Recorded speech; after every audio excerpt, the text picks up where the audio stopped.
दोस्तों नमस्कार, मैं हूं जफसीर मलिक और जनता की आवाज़ न्यूज़ चैनल में आपका स्वागत है। दोस्तों, संसद का सदन चल रहा है और पक्ष विपक्ष अपने अपने तथ्य रख रहा है।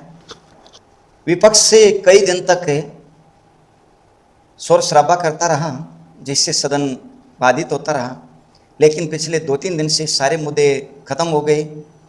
खत्म होने का मतलब शोर शराबा बंद हो गया। अब शोर शराबा जब बंद हो गया तो सदन चलना शुरू हुआ। सदन जब चलना शुरू हुआ तो हाउस में बहुत सारी बातें सामने आई। हमने भी कुछ सदन के वक्तव्य हैं जो अपने पटल पर रखे हैं, जो आप लगातार देख रहे हैं। अब एक्स डीजीपी रहे हैं उत्तर प्रदेश के, जिन्होंने सदन में बोलते हुए कांग्रेस पर जोरदार हमला किया। सुनिए एक बार एक्स डीजीपी श्री ब्रजलाल जी को क्या कहते हैं। इसके अलावा अभी एक आ गया कि जो यहाँ प्रदर्शन हुआ उसमें लाठी चली, उसमें टीयर गैस गन चला। ये भी कहा गया साहब किसने आदेश दिया। लॉ एंड ऑर्डर के लिए हमारे कानून में, क्रिमिनल जस्टिस सिस्टम में बड़ा क्लियर कट प्राविधान है। जब कोई लॉ एंड ऑर्डर की स्थिति आती है महोदय, तो जहां पर मजिस्ट्रेट, जहां जिले में कमिश्नरेट सिस्टम नहीं है, वहां जो मजिस्ट्रेट होता है मौजूद, वो आकलन करता है पुलिस अधिकारी के साथ में और तब निर्णय होता है पुलिस बल का प्रयोग किया जाए। महोदय, यहाँ कमिश्नरेट सिस्टम है, यहाँ भी वही सिस्टम है। यहाँ पर जो फोर्स यूज होता है, सबसे पहले हम लोग वार्न करते हैं, जो यहाँ पर वार्न किया गया, लाउड हेलर से वार्न किया गया, और उसके बाद जब भीड़ तब भी नहीं हटती है तो हम वाटर कैनन से पानी फेंकते हैं, वो भीग जाए भाग जाए, जो यहाँ किया गया। और उसके नहीं करते तो टीयर गैस गन का फायर करते हैं, सेल का। This a non lethal weapon. और उसके बाद रबर बुलेट का प्रोविजन है। पेलेट गन के बारे में बहुत कहा गया, पेलेट गन। मैं पेलेट गन के बारे में कहता हूं नहीं चली। और पेलेट गन है क्या? पेलेट गन महोदय 12 बोर बंदूक होती है और उसमें 6 नंबर का छर्रा हम लगाते हैं, और उसमें अगर फायर होता है तो स्किन डीप इंजरी आती है। मैं जब डीजीपी उत्तर प्रदेश था तो मैंने तब 1000 वो 12 बोर गन मैंने यूपी पुलिस के लिए खरीदा था। मकसद क्या है उसका? प्लीज, मकसद ये है श्रीमान, सीट पर बैठकर मकसद ये है, मिलेगा तब आप बोलेंगे ना। महोदय, मकसद ये है कि क्राउड पर अगर वो नॉन लीथल वेपन से नहीं हटती है तो उन पर राइफल से गोली न चलानी पड़े सभापति महोदय। इसीलिए नॉन लीथल वेपन का इस्तेमाल होता है। और महोदय, कहा गया गोली चलाएगी कांग्रेस से सबसे बड़ी लीडर ने। महोदय, गोली चलाई गई थी ही पार्लियामेंट के सामने 7 नवंबर 1966 को, जब यहाँ साधु थे, संत थे, गायें थी। क्या मांग था उनका? मांग था गो हत्या ना हो। और यहाँ पर सीधे 303 राइफलों से गोली चलाई गई थी। 8 संत की हत्या हुई थी, गायों की हत्या हुई थी। कांग्रेस की सरकार थी, इनके पार्टी की दूसरी प्रधानमंत्री थी। और उसके बाद यहाँ पर स्वामी करपात्री जी ने, महाराज ने साथ दिया था। उन्होंने कहा था मैं संतों का खून माफ करता हूँ, लेकिन जो गौ माता की हत्या हुई है उसको मैं माफ नहीं करूंगा। तो ये महोदय गोली तो ये लोग चलाते थे। महोदय, अभी कहा गया असम में किए, बंगाल में किए, और बड़ी हठधर्मिता बीजेपी की रही कि छात्रों से इन्होंने वार्तालाप नहीं किया। हमारे मंत्री जी बैठे हैं यहीं पर, माननीय जितेंद्र सिंह जी, माननीय नड्डा जी, जब हुआ तो उन्होंने वार्तालाप किया छात्रों से किया, असामाजिक तत्वों से नहीं किया, पूरा प्रयास किया। और महोदय, हठधर्मिता थी कांग्रेस की। 1983 फरवरी इलेक्शन होना था आसाम का, उसमें ऑल असम स्टूडेंट संग्राम परिषद आसू और वहाँ के संगठन क्या डिमांड कर रहे थे कि चुनाव कराने पहले जो बांग्लादेशी हैं, घुसपैठिए हैं, उनके वोटों लाखों लाख न डालेंगे, उनको हटा दो तब चुनाव कराओ। लेकिन हठधर्मिता ये हुई कि नहीं किया गया। अनशन जोर पकड़ा और फरवरी 83 में नेली नरसंहार हुआ था महोदय। नेली 3000 से ज्यादा लोग मारे गए थे सर। तो ये हत्याएं तो ये कराते थे। कश्मीर हम अभी भूले नहीं है महोदय। ये लोग कह रहे हैं कि साहब आपने कुछ नहीं किया। अरे आप ही की सरकार थी, हजारों लाखों पंडित भगा दिए गए और वहां धर्मग्रंथों से, धर्म स्थलों से ऐलान होता था हिंदुओं चले जाओ, और क्या क्या मैं उसको यहाँ पर अपना उसको कह करके मैं अपने को कष्ट नहीं देना चाहता, और तब ये लोग चुप थे। आज भी उन पंडितों के बारे में जब कोई होता है तो उसकी बात नहीं उठाते। अब सभापति महोदय आता हूं मैं। अभी हमारा समाजवादी पार्टी है, समाजवादी पार्टी के एक बड़े नेता का मैं बयान पढ़ रहा था कि साहब नीयत साफ होनी चाहिए, पेपर परीक्षा पर साफ नीयत जरूरी है। महोदय हमारी नीयत तो बिल्कुल साफ है, और नीयत साफ ना होती तो 2024 में ये हम एक्ट नहीं लाते। और उत्तर प्रदेश में महोदय हमारी नीयत साफ थी। जब 1992 में माननीय कल्याण सिंह जी मुख्यमंत्री थे और माननीय राजनाथ सिंह जी शिक्षा मंत्री थे तो नकल विरोधी अध्यादेश लाए थे। महोदय यूपी बोर्ड दुनिया का सबसे बड़ा बोर्ड है, मैं भी उसी बोर्ड का रहा हूं, उसी बोर्ड से पास किया हूं। और जब ये हुई, ईमानदारी से परीक्षाएं होने लगी, क्योंकि जब एक सरकार 1989 में आई थी तो नकल का बोलबाला था, इसलिए जरूरत पड़ी, तो हमारी नीयत साफ थी। लेकिन जब 1993 का चुनाव हुआ तो समाजवादी पार्टी के बड़े नेता ने खुलेआम कहा था हमारी सरकार आएगी, कोई लड़का फेल नहीं होगा। महोदय परीक्षा में परीक्षा देते हैं तो फेल भी होते हैं, पास भी होते हैं। महोदय मैंने सन 70 में हाई स्कूल का इम्तहान दिया है और मेरी 77% पे यूपी में 43rd रैंक थी। मैंने 72 में इंटरमीडिएट दिया है तो मेरी 79% पर 10th रैंक थी। महोदय उस समय अगर इंटरमीडिएट का रिजल्ट 30-35% आ जाए का बहुत अच्छा रिजल्ट आया है, हाई स्कूल का 40% टच हुआ, बहुत अच्छा आया। तो उस समय कहा गया कोई फेल नहीं होगा, और धुआंधार नकल हुई। बच्चे जाते थे किताबें लहराते हुए, एक पार्टी का जिंदाबाद बोलते हुए, और महोदय वहीं से शिक्षा माफिया की, नकल माफिया की शुरुआत हुई। और मुझे कष्ट के साथ कहना पड़ता है कि उत्तर प्रदेश नकल माफिया की राजधानी बन गई। दूसरे स्टेट के बच्चे आते थे, एग्जाम देने आते थे। तो महोदय ये हाल हमारे उत्तर प्रदेश का रहा। अब आता हूं महोदय, इतना क्योंकि समय भी मैं देख रहा हूं। उसके बाद उसका परिणाम ये हुआ, एक सरकार आई 2003 से 2007, और उसमें पुलिस जवानों की भर्तियां हुई, और जब भर्तियां उसमें 14 IPS अफसर थे, उन्हीं को बार बार लगाया जाता था। और जब सरकार बदली 2007 में तो उसकी जांच हुई। जब जांच हुई तो उसमें देखा गया कि रिटर्न में लड़का कॉपी के अंदर 2 नंबर पाया है, कवर पेज पर 20 नंबर, और जो एग्जामिनर थे पता चला उसके अंदर अपने हाथ से लिख दिए। और जब जांच हुई 14 IPS अफसर सस्पेंड होते महोदय, और उस जांच में निकाले गए। उसके बाद हाईकोर्ट गए, हाईकोर्ट ने कहा कि जो लोग क्लीन हैं उनको पास कर दीजिए, और जो लोग गड़बड़ किए, जिनकी कापियां हाथों से लिखी गई हैं, उसको जो है छोड़ दीजिए। तो महोदय यूपी में हुआ। अब उसके बाद क्या था महोदय, हम ही DGP थे, हम लोगों ने बनाया भर्ती परीक्षा और प्रोन्नति बोर्ड। उस समय कोई मुझसे कहता था, मैंने कहा मुख्यमंत्री जी आज चाहें कि एक सिपाही भर्ती करवा लें तो नहीं करा सकती, और वो परीक्षा फुल प्रूफ थी।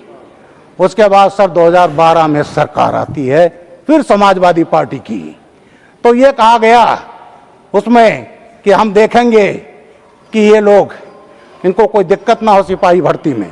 तो महोदय ना रहेगी बांस ना बजेगी बांसुरी। परीक्षा जो होता था रिटर्न एग्जाम, जिसमें मिनिमम क्वालिफिकेशन इंटरमीडिएट है, रिटर्न खत्म कर दिया गया, और केवल जो कुछ फिजिकल होता है, गेंद फेंका 20 फीट लिख दिया 60 फीट, और वो किया गया, और वो करके लिखित परीक्षा ही खत्म कर दिया गया। और जो नकल करके बच्चे लाए थे 80%, 90% हाई स्कूल इंटरमीडिएट उस पर, और उस पर महोदय सिपाहियों की भर्ती हुई, भ्रष्टाचार हुआ। तो महोदय ये चीजें, इतना ही नहीं छोड़ा गया। पीसीएस हमारे यहाँ उत्तर प्रदेश PCS, उसमें भी घपला किया गया। एक ऐसे व्यक्ति को चेयरमैन बनाया गया जिसका आपराधिक इतिहास था, उसकी क्षमता नहीं थी। 2013 से ही बच्चे उसके खिलाफ एजिटेशन कर रहे थे, और महोदय हाई कोर्ट का उसमें आना पड़ा, और उस चेयरमैन की, अनिल यादव जी की, जो वो थी, उनको निकाल दिया गया। महोदय, पीसीएस में गड़बड़ी हुई। तमाम ऐसी जगहों पर सेंटर बनाए गए जो एसडीएम डीएसपी भर्ती करती है रूरल एरिया में, जहां नकल हो सके।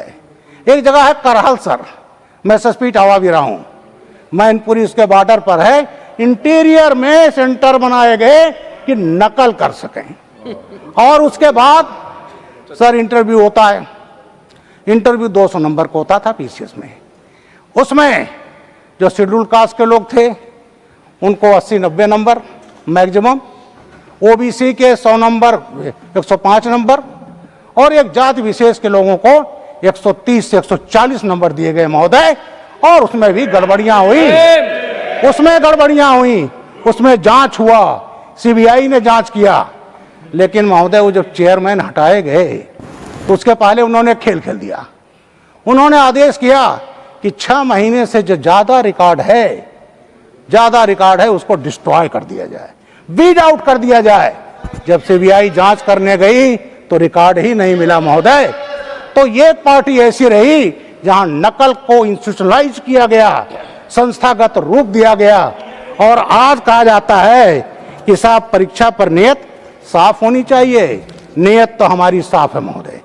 अब बात अभी मैं सुन रहा था SC ST का, महोदय मैं भी अनुसूचित जाति का हूं। अनुसूचित जाति के साथ साथ मैंने देखा कि अनुसूचित जाति के लोगों के साथ जाति हुई है। उत्तर प्रदेश में एक संस्था चल रही है परिवार डेवलपमेंट अथॉरिटी, उसमें दलितों को भी परिवार डेवलपमेंट अथॉरिटी, उसमें दलितों को भी भ्रमित किया जा रहा है महोदय। वो पार्टी जिसने बाबा साहब के नाम पर बना था कन्नौज मेडिकल कॉलेज, बाबा साहब का नाम हटा दिया। इतनी नफ्तर बाबा साहब थे, जब योगी आदित्यनाथ जी आए हैं तब जाकर उसका नाम हुआ भीमराव अम्बेडकर यूनिवर्सिटी। लखनऊ में जनेश्वर मिश्रा पार्क है महोदय, 376 एकड़ का पार्क है महोदय, उसका नाम था भीमराव अंबेडकर ग्रीन गार्डन। जैसे ही 2012 में पार्टी पावर में आती है, बाबा साहब की नाम पट्टिका नोच कर फेंक दी गई महोदय, और हो गया जनेश्वर मिश्रा पार्क महोदय। इतना नहीं, अभी गुरु पूर्णिमा थी, मैं संत श्रीमद रविदास जी को कोटि कोटि नमन करता हूँ। वो हमारे प्रधानमंत्री जी के कॉन्स्टिट्यूएंसी वाराणसी के, काशी के, सीर गोवर्धनपुर के जो उनका जन्म स्थान है। हमारे प्रधानमंत्री जी वहाँ गए, कई बार गए, हमारे योगी आदित्यनाथ जी गए, और वहाँ गए पहले और पार्टियों के लोग नहीं जाते थे। और एक जिला है महोदय बनारस का, भदोही, भदोही जिले का शिक्षा जुड़ा महोदय इसमें, और भदोही का नाम था पॉइंट ऑफ ऑर्डर पे संत रविदास नगर। ऑर्डर पे है मिस्टर मनोज झा, प्लीज। हाँ Manoj ji, please please rule, point of order rule. Thank you so much. Under Rule 110, that pertains to scope of debate. पूरा देश देख रहा होगा। संजीदगी कहा, honourable chairman has made clear generation देख रहा होगा। Please take your seat. जिन्होंने please take your seat, you continue ji महोदय। प्लीज।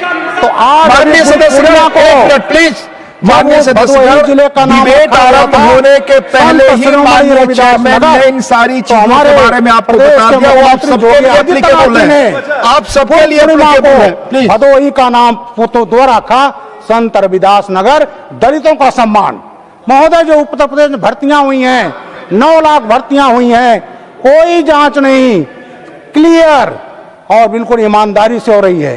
पुलिस में 2,38,000 भर्तियां हुई हैं महोदय, और उसमें महिलाओं की भागीदारी करीब 40 लाख है। और योगी आदित्यनाथ जी ने 3 महिला बटालियन बनाई महोदय, PSC प्रोविंशियल आर्म्ड कॉन्स्टेबलरी, देश की सबसे बड़ी पार्लियामेंट्री फोर्स है स्टेट की, मैं भी उसका DG भी रहा हूँ। और उसमें क्या बटालियन बनी गई है, अवंती बाई लोधी बैकवर्ड, उदा देवी पासी 1857 की वीरांगना, उनके नाम पर बटालियन, और झलकारी बाई कोरी, उनकी बटालियन बनाई गई है। महिलाओं की जो पहली बार ये हुआ है बटालियन बनाई गई और उसको सम्मान किया गया। तो महोदय इस तरह से अब ये बात आई शिक्षा की महोदय, मैं ST कमीशन का चेयरमैन रहा हूँ यूपी का। अलीगढ़ मुस्लिम यूनिवर्सिटी और बनारस यूनिवर्सिटी का एक्ट सेम है।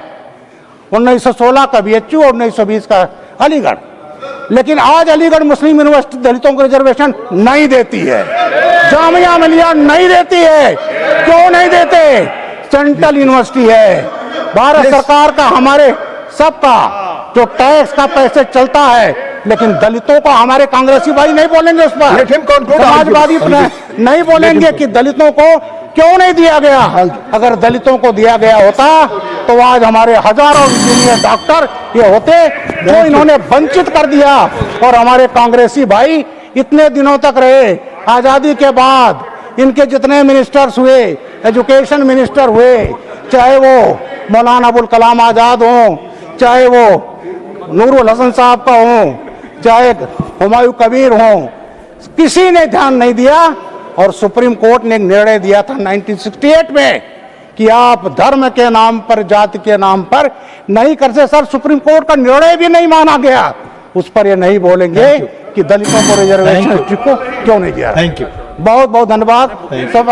हाँ, एक चीज और बोलना चाहता हूँ सर। अभी एक संजीव मुखिया का नाम बताया गया। थैंक यू महोदय, ऐसा है इन्वेस्टिगेशन में जब हम करते हैं, तमाम देखेंगे नामजद होते हैं, नामजद होने से कोई मुलजिम नहीं हो जाता। जब इन्वेस्टिगेशन होता है थारो, उसमें तय होता है कौन मुलजिम है कौन नहीं। अब तक फाइनली चार्जशीट लगती, जहां मुखिया की बात है उसको उठाया गया, जांच किया गया, लेकिन सीबीआई को उस नीट की परीक्षा में असंलिप्तता नहीं। लेकिन बिहार के और केस में था, वो जेल में था, जेल में गया, वो भुगत रहा है। लेकिन इस चीज को बताया गया कि साहब छोड़ दिया गया, ये फर्जी नैरेटिव है। तो ये कांग्रेस पार्टी, ये सब तो फर्जी नैरेटिव गढ़ने के माहिर है। सभापति, बहुत बहुत धन्यवाद, बहुत बहुत धन्यवाद। यहाँ एक्स डीजीपी श्री ब्रजलाल जी ने एक एक पॉइंट का तथ्य वाइज रखते हुए समाजवादी पार्टी के उस शासनकाल को भी एक्सपोज किया जिसमें नकल, धांधलियाँ, हेराफेरी, भ्रष्टाचार जो एक्स डीजीपी ने गिनाया अपने वक्तव्य में। ये जो वक्तव्य है, ये सदन का वक्तव्य है, संसद का वक्तव्य है, ये तथ्यों पर होता है। अगर इसमें कहीं कोई कमी या वो नज़र आए तो हाउस में जवाबदेही होती है। अगर ये आरोप जो श्री ब्रजलाल जी लगा रहे हैं कांग्रेस पर और समाजवादी पार्टी पर, तो ये विचार करने की बात है कि क्या वास्तव में ऐसा हुआ है, और ऐसा हुआ है तो कितना खतरनाक है ये देश के लिए, युवाओं के लिए, बच्चों के लिए, उनके भविष्य के लिए। सदन में कही हुई बात जवाबदेह होती है। इसका मतलब ब्रजलाल जी ने जो कहा है वो तथ्यात्मक है, उसके पास तथ्य हैं जिसके बेस पे उन्होंने ये सब कहा है। दोस्तों, पेपर लीक बड़ा विषय था, लेकिन पेपर लीक से जो निकल के देश के सामने जानकारियाँ आ रही हैं, ये अपने आप में बहुत ज़रूरी है। और इसमें कोई दो राय नहीं है, जो मुलायम सिंह यादव की सरकार रही उस समय उत्तर प्रदेश के अंदर जो अराजकता, जो झगड़े, लूट खसोट, और यही नहीं वो चीज़ें जो किसी भी सभ्य समाज में पीड़ा देने वाली होती हैं, वो देखने को मिलता था। निकल का बोलबाला था, कई सरकारों में रहा वैसे निकल का बोलबाला, और बाहरी भरकम राजनीतिक इंटरफेरेंस था। कई उस समय के एसपी, एसएचओ ने भी अपने अपने वक्तव्य अलग अलग विषयों पर दिए हैं। कई जगह तो ऐसा होता था कि उत्तर प्रदेश के अंदर राज ही माफियाओं का होता था उस दौरान। खैर, ये बहुत बड़ा विषय हो जाएगा। आज हम सिर्फ इस बात पर बात कर रहे हैं कि भारत के सदन में, संसद के अंदर एक्स डीजीपी उत्तर प्रदेश ब्रजलाल जी ने अपना पक्ष कैसे रखा। अगले विषय पे फिर मिलते हैं। जय हिंद, जय भारत।